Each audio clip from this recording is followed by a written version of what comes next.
In Luke chapter 2 and verse 4 we read, "And Joseph also went up from Galilee, from the town of Nazareth, to Judea, to the city of David, which is called Bethlehem, because he was of the house and lineage of David." When Jesus was an adult, people often referred to him as the son of Joseph. We see this in Luke 4 and verse 22 and John 1 verse 45 and chapter 6 verse 42. Although the gospel writers were careful to maintain that Jesus' true father was God, people did also refer to Jesus as the carpenter's son, as we see in Matthew 13 and verse 55, suggesting that Joseph worked as a carpenter. Joseph isn't mentioned in any of the stories of Jesus' adult ministry, while Mary, his mother, occasionally is, in places like Mark 3:31, John chapter 2 and verse 1, and John 19 verse 25.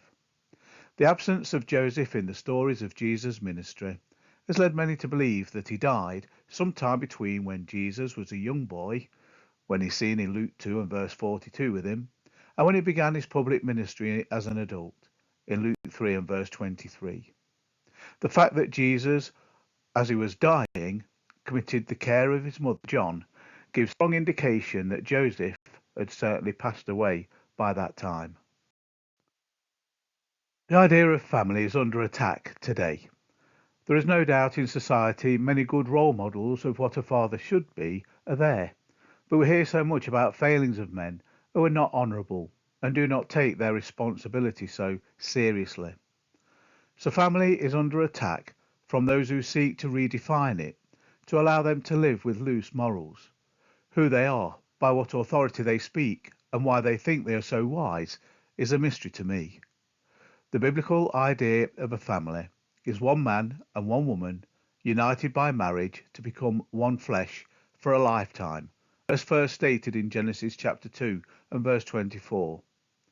And they are to produce children that they're responsible to raise until those children are adults and can take responsibility for themselves.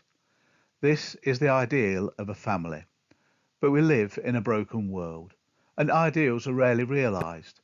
We're all sinful and fall short of the glory of God, as Romans 3 verse 23 tells us. This affects our marriages, our families, and so much more. Even in the church, amongst those who are called Christians, we see imperfect families, struggling families, who are striving to respond in a biblically faithful way to the brokenness around them. So even among Jesus' followers, family might not be one in which all the roles are filled. A childless couple who are seeking God and growing in Christ is still family, even without children. A single mother doing her best to make ends meet and provide spiritual training for her children is taking care of family. A single father who loves his children and teaches them the Bible is leading a family. This is true whether the singleness is the result of a spouse's death or sadly a divorce. A good family might be one in which various members of the family wrestle with some serious issues. A husband who's fighting an addiction, a wife who struggles with depression, a son who rebels, as we see in the story of the prodigal son, or a daughter who runs away. It is a response to these crises that shows the strength of belief in what family is. How are you going to deal with it? Are you going to run away from it all, or stay and fight for your family?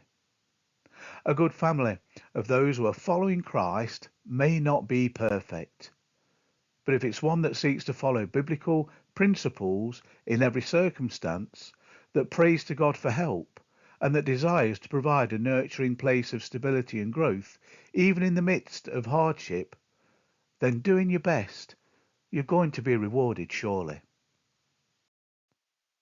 It is impossible, of course, to have a good family built on biblical teaching without love. The teaching might be there, but is it infiltrated our lives and produced the love that we should be determined to have? Not just a romantic feeling, but a determination that I'm going to love the person I've made my vows to. As we know, Love bears all things, believes all things, hopes all things, endures all things, as Paul wrote in 1 Corinthians 13. God's love is the bond that unites a faithful family, and they will seek to show that love to each other in practical ways, no matter the circumstances. Even in a family of believers, Christians, they may not always live up to the biblical ideal. In fact, it might be lacking in many respects. Despite its flaws, it can still be a representation of Christ's redemptive power and the enduring nature of love and forgiveness in the way we treat one another in our marriages. Joseph, of course, did not run into the arms of another woman to spite his fiancée who had become pregnant.